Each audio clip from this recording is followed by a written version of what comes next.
Friends, आज हम flip classroom की बात करेंगे। फ्लिप क्लासरूम ऑलमोस्ट सभी कंपटीशन के जो एजुकेशन से रिलेटेड कंपटीशंस के एग्ज़ाम्स हैं उनमें आता है।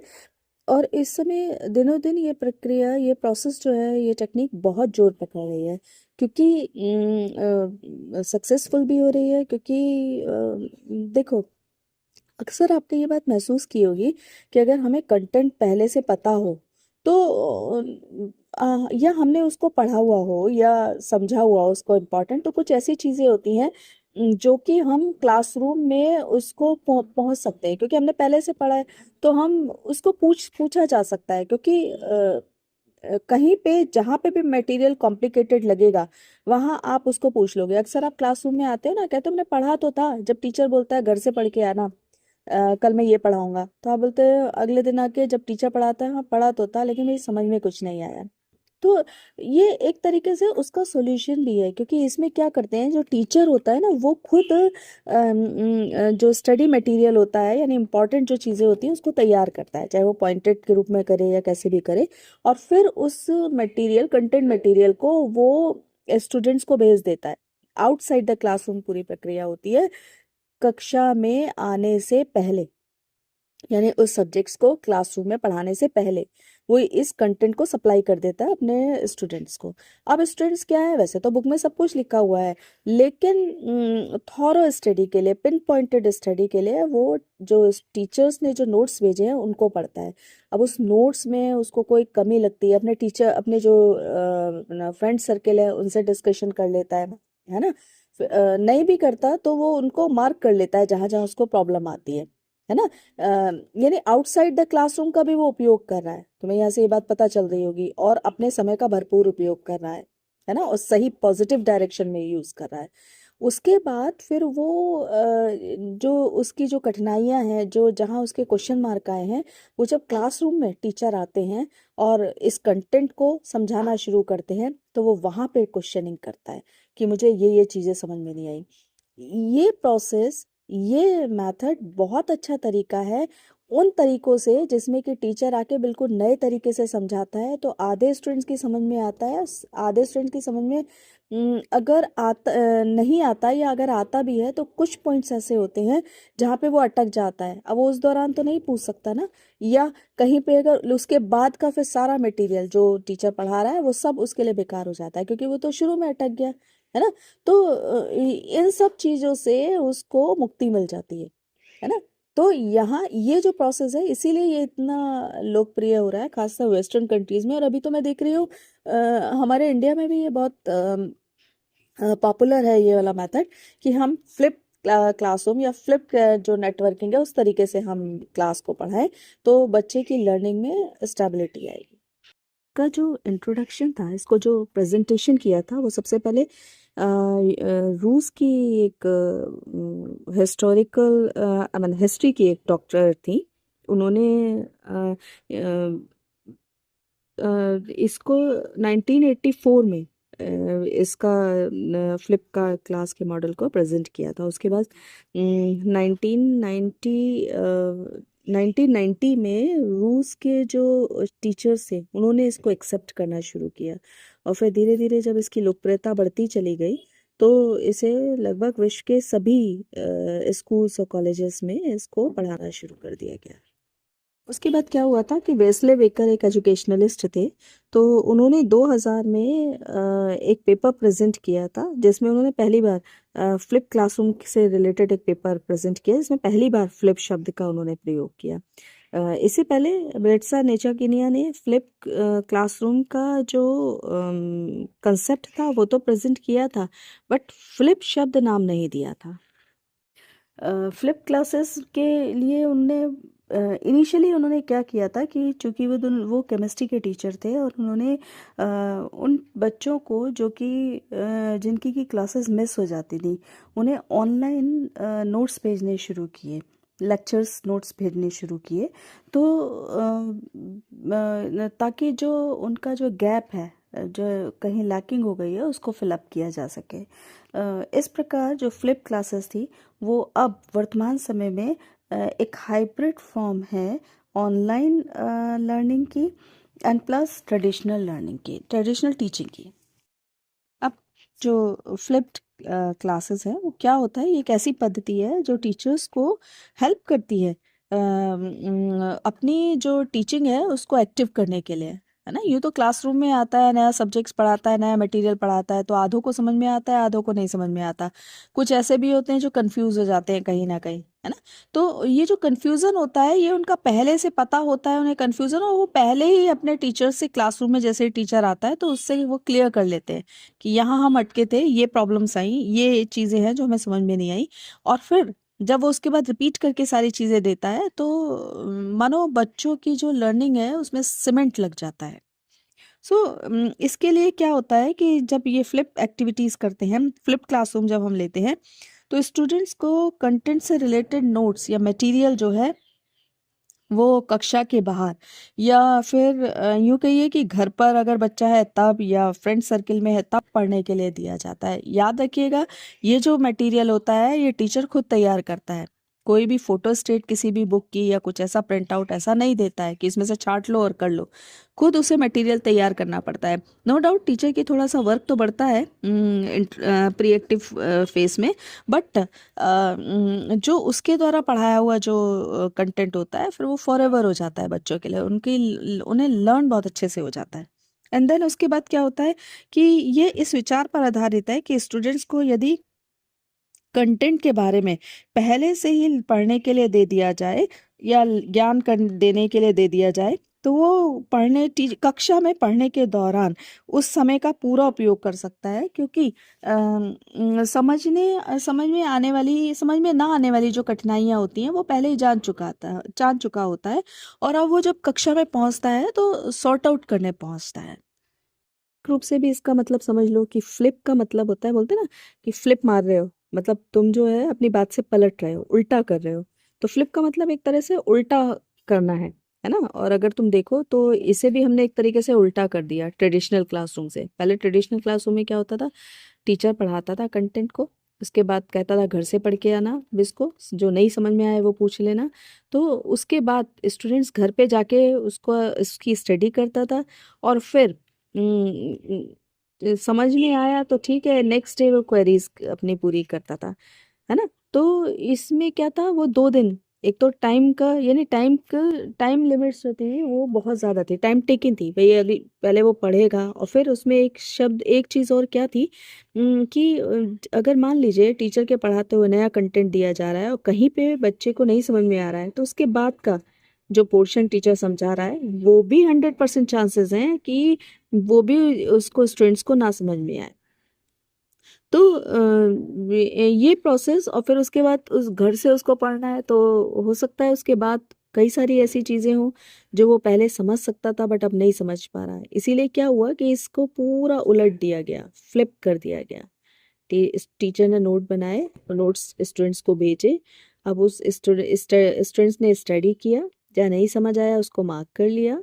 अब अगर उसके पास फ्रेंड सर्किल है, उससे रिलेटेड पीयर ग्रुप है, पीयर ग्रुप में डिस्कशन कर लिया।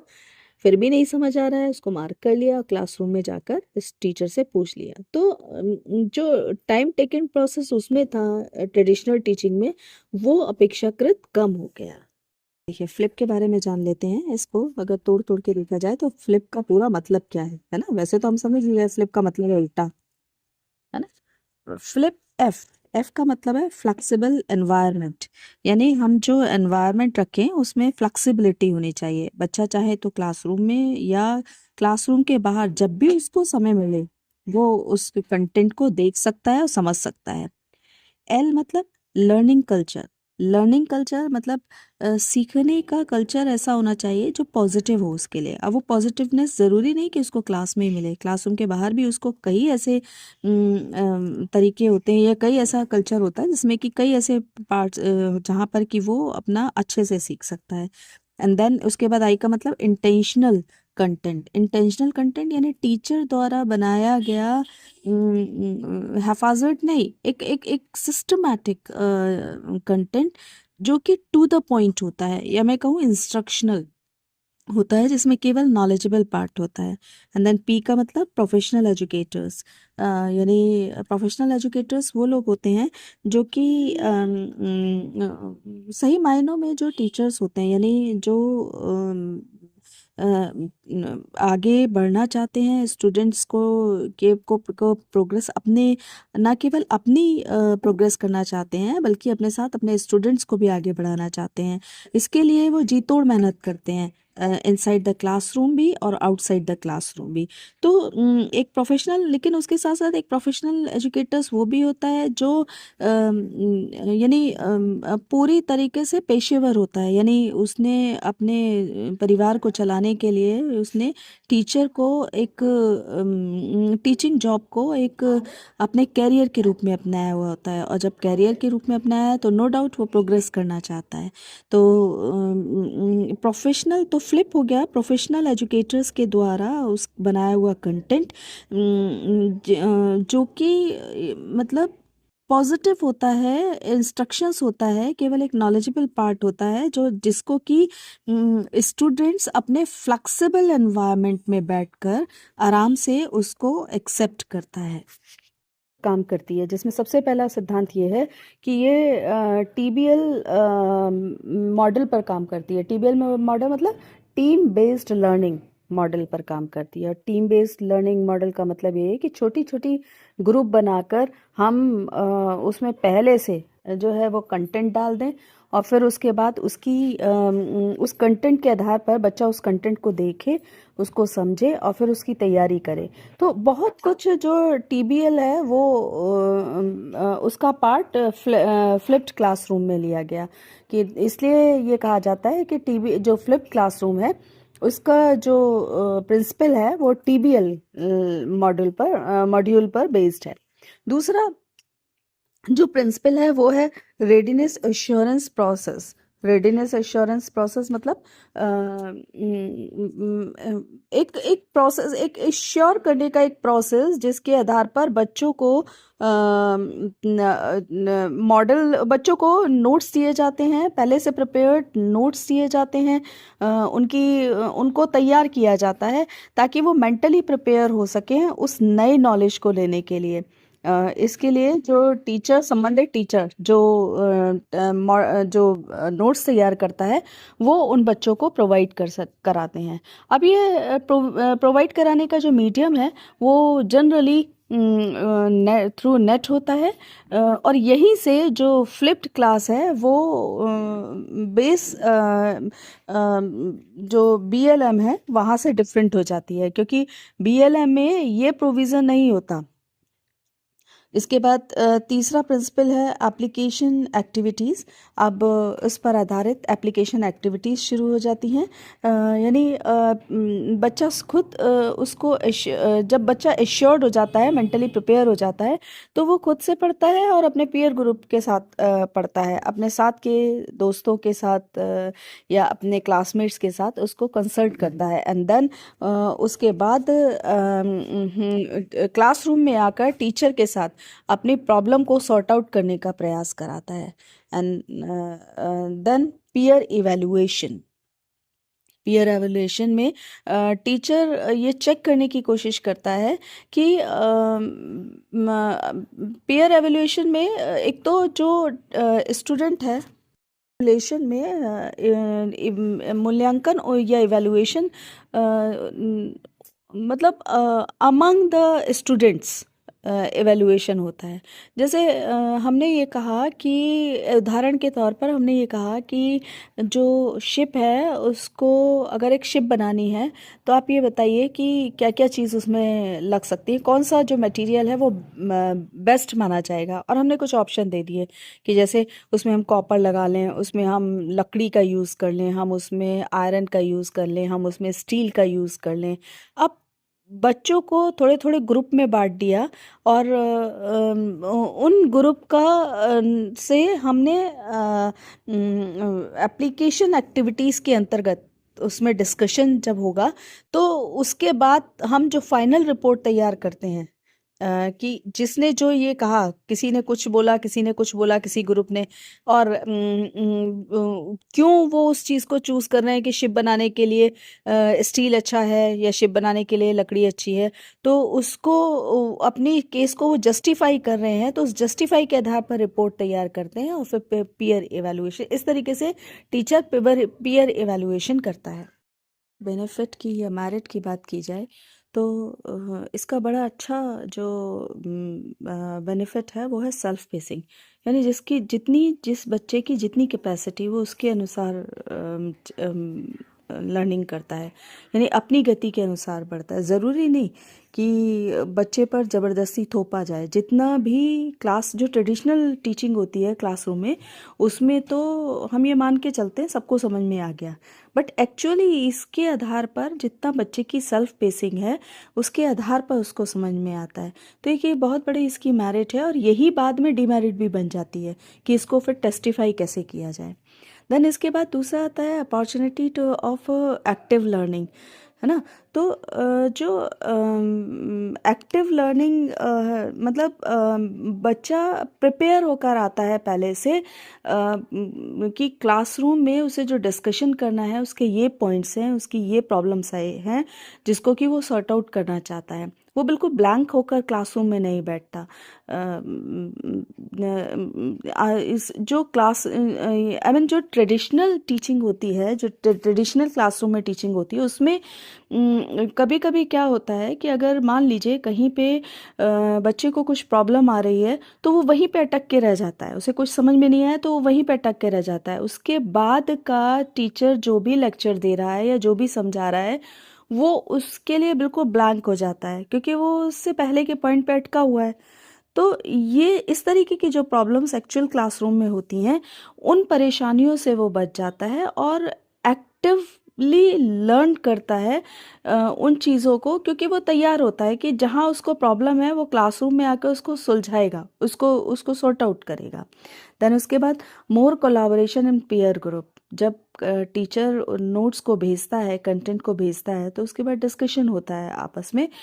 तो एक एक कोलैबोरेशन होता है उन स्टूडेंट्स के बीच में। तो ये भी इसका एक बहुत बड़ा बेनिफिट है। And then last is best use of classroom teaching. Classroom में उन परिस्थितियों से बचा जा सकता है जिसमें कि हमारा यानी अननेसेसरी टाइम जिसमें कि हमारा वेस्ट होता है, हमारा यूज़ होता है। जैसे कुछ चीज़ें हैं जिसमें कि टीचर पहले जो होमोजेनिक एटमॉस्फेयर बनाने की, क्लासरूम में जब आने के बाद होमोजेनिक एटमॉस्फेयर बनाने की का प्रयास करता है और उसके बाद धीरे धीरे कंटेंट में बच्चों को एंट्री देता है। बट फ्लिप्ड क्लासरूम की ये विशेषता है कि इसमें वो पहले से ही बच्चा उन परिस्थितियों के लिए तैयार होकर आता है, और बहुत ज़्यादा टाइम टेकन प्रोसेस ना होकर वो पॉइंट पे उन उन पॉइंट्स पर आता है जिन पॉइंट्स को टीचर उसको समझाना चाहता है। सो ये जो क्लासरूम टीचिंग में इसका बेस्ट यूज़ होता है, क्योंकि हम इसमें अनावश्यक चीज़ों से बच जाते हैं जिसमें कि हमारा समय ज़्यादा लेता है, ज़्यादा लगता है। Demerit of flipped classroom. अब फ्लिप्ड क्लासरूम जो है उसकी डिमेरिट क्या होती है? एक तो सबसे पहले जो डिमेरिट है वो टीचर्स का वर्कलोड बढ़ जाता है ना, क्योंकि उसको कंटेंट और उसके कंटेंट भी क्या, नोट्स इस तरीके के तैयार करने हैं कि जिससे कि सभी तरीके के बच्चे उसको समझ सकें। मतलब उसकी जो कंटेंट है उसकी डिफ़िकल्टी वैल्यू ना तो बहुत हल्की ऐसी हो कि जो ब्रिलियंट स्टूडेंट्स हैं वो उसको वो बोरिंग महसूस करें उसको, या उनको पढ़ने में मज़ा ना आए, समझने में मज़ा ना आए, क्योंकि उन्हें लगे कि ये बहुत हल्का है, ये तो उनका एकदम से हो सकता है, एकदम से वो उस चीज़ को समझ सकते हैं। और ना ही उसकी डिफ़िकल्टी वैल्यू बहुत ज़्यादा बढ़ी हुई हो जिससे कि जो एवरेज स्टूडेंट्स है या जो वीक स्टूडेंट्स है उसकी समझ में बिल्कुल भी ना आए। तो डिफ़िकल्टी वैल्यू देखते हुए उसके नोट्स तैयार होने चाहिए। तो एक तरीके से टीचर के ऊपर एक वर्कलोड बढ़ जाता है as compared in traditional classroom. Traditional classroom में तो क्या होता है कि वो उस हिसाब से अपने कंटेंट को तैयार करता है और स्टूडेंट्स के सामने प्रेजेंट कर देता है। बट यहाँ उसको स्टूडेंट्स को समझ में आना चाहिए, क्योंकि उसके बाद क्लासरूम में आकर वो डिस्कशन करेगा। तो इसका मतलब कंटेंट को पूरी तरीके से स्टूडेंट्स को समझाना है, तो उसी के आधार पर वो नोट्स तैयार करता है। दूसरी बात मनी टेकिंग है। मनी टेकिंग है क्योंकि हर किसी के पास इतना पैसा नहीं होता, या इकोनॉमिकली इतना वो साउंड नहीं होता कि वो महंगे से महंगा मोबाइल या फिर लैपटॉप खरीद सके। तो एक तरीके से मनी टेकिंग है। और फिर इसमें जो इंटरनेट की एसेसिबिलिटी होना बहुत ज़रूरी है। अक्सर हम क्या करते हैं कि कभी कभी या तो इंटरनेट धीमा चल रहा है, ये तो प्रॉब्लम आती है, या फिर हर बच्चे के पास इंटरनेट की एसेसिबिलिटी नहीं है तो वो पब्लिक इंटरनेट यूज़ करता है, जिसमें कि श्योरिटी नहीं होती है ना। तो ये भी एक डीमेरिट है। इसके बाद अगला है promotion of lack lackadaisical learning and. अब इसका एक ये बहुत बड़ा ड्रॉबैक है कि promotion of lackadaisical and learning environment क्या होता है, या इसी का ही साथ में मिला हुआ है heavy reliance on students motivation. यानी इसमें क्या होता है कि हम जो एनवायरनमेंट है वो ओन पेसिंग पर ध्यान देता है, कि यानी जितने बच्चे की कैपेसिटी है वो उतना ही उसको ग्रास्प करेगा, है ना। तो लेकिन जब हम इसको टेस्टिफाई करते हैं तो एक तो टीचर के लिए प्रॉब्लम हो जाता है कि क्योंकि वो बच्चा अपनी पेसिंग के अकॉर्डिंग चला हुआ है, तो हम किस तरीके से उसको इवेलुएट करें, किस तरीके से उसको टेस्ट दें, एक तो टेस्ट में प्रॉब्लम है। दूसरा, हम ये मान कर चलते हैं, हम बच्चे पर के स्टूडेंट्स के ऊपर को ये मान कर चलते हैं कि वो घर से पढ़कर आया है, वो नोट्स को देख कर आया है, जबकि कभी कभी जो स्टूडेंट्स होता है वो उन चीज़ों को देखता नहीं है, बस सिर्फ एक दिखाने की कोशिश करता है कि वो घर से उन नोट्स को देख कर आया है। तो ये जो एक प्रॉब्लम होती है, ये जब हम इसको एक्टिवेट करते हैं तो ये एक प्रॉब्लम प्रमुख रूप से सामने आती है। फ्लिप्ड क्लासरूम को अप्लाई करने के लिए कुछ चैलेंजेस हैं जिसको कि हमें सामना करना पड़ेगा अगर हम फ्लिप्ड क्लासरूम को अप्लाई करते हैं। एक तो पहला है हाई क्वालिटी वीडियोस। किसी भी टीचर का हाई क्वालिटी वीडियोस को बनाना फिर अपलोड करना एक बहुत ही चैलेंजिंग वर्क होता है। तो ये एक चैलेंज है फ्लिपकार्ट में। और अपलोड करना, बनाना, अपलोड, हाई क्वालिटी का बनाना वीडियो और उसको अपलोड करना टाइम टेकिंग प्रोसेस है। ऐसे टीचर्स हमें चाहिए, ऐसे टीचर्स होने चाहिए। ये भी एक चैलेंजेस है जो कि जिनको कि आईसीटी का प्रॉपर यूज़ आता हो। यानी जब तक कि आईसीटी के प्रॉपर यूज़ करने वाले टीचर्स नहीं होंगे, प्रोफेशनली ये क्वालिफाइड नहीं होंगे, तब तक फ्लिप्ड क्लासरूम सक्सेसफुल नहीं हो पाएगा। तीसरा चैलेंजेस है हायर ऑर्डर थिंकिंग स्किल। यानी स्टूडेंट्स जो है वो ये पहले से तैयार होकर आए, कंटेंट जो उसको मिला है उसको उस पर तैयार होकर आए। अगर वो ऐसा नहीं करता है तो फ्लिप्ड क्लासरूम का जो कंसेप्ट है वो बिल्कुल बेकार है। कागज़ बनकर, कोरा बिल्कुल बनकर, ब्लैंक बिल्कुल बनकर आता है तो क्लासरूम में आता है। तो हायर ऑर्डर की जो थिंकिंग स्किल्स है उसको एक्सेप्ट नहीं कर पाएगा, उसके अंदर वो स्किल्स आएंगी ही नहीं। और जब हायर ऑर्डर की थिंकिंग स्किल्स नहीं आएंगी तो जो टीचर जो कुछ भी उसके साथ डिस्कशन करना चाह रहा है वो बिल्कुल भी डिस्कस नहीं कर पाएगा।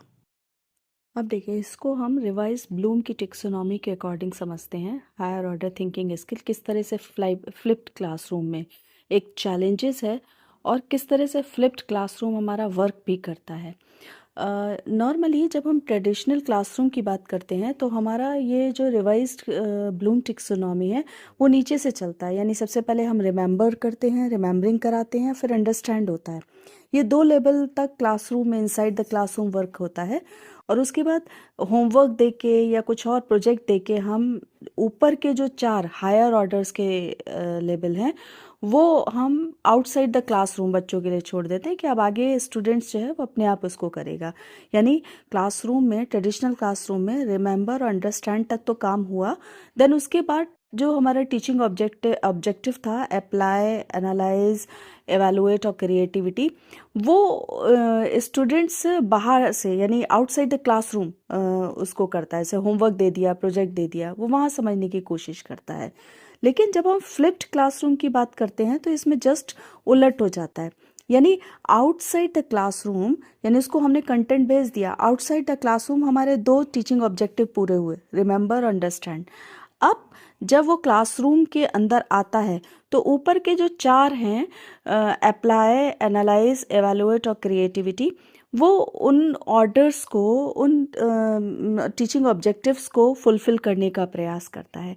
यानी हायर ऑर्डर का जो टीचिंग स्किल्स है वो डेवलप होती है। और ये फ्लिप्ड क्लासरूम के लिए एक बहुत बड़ा चैलेंजेस भी है। ये इसका पॉजिटिव पॉइंट भी है और एक चुनौती भरा काम भी है फ्लिप्ड क्लासरूम में, क्योंकि जब तक वो आउटसाइड द क्लासरूम रिमेंबर और अंडरस्टैंड यानी कंटेंट को समझकर नहीं आएगा, कंटेंट को पढ़कर नहीं आएगा, कंटेंट को नहीं देखेगा, तब तक हायर ऑर्डर की टीचिंग स्किल्स उसकी डेवलप नहीं होंगी, क्योंकि वो क्लासरूम के अंदर आके उसका डिस्कशन नहीं करेगा।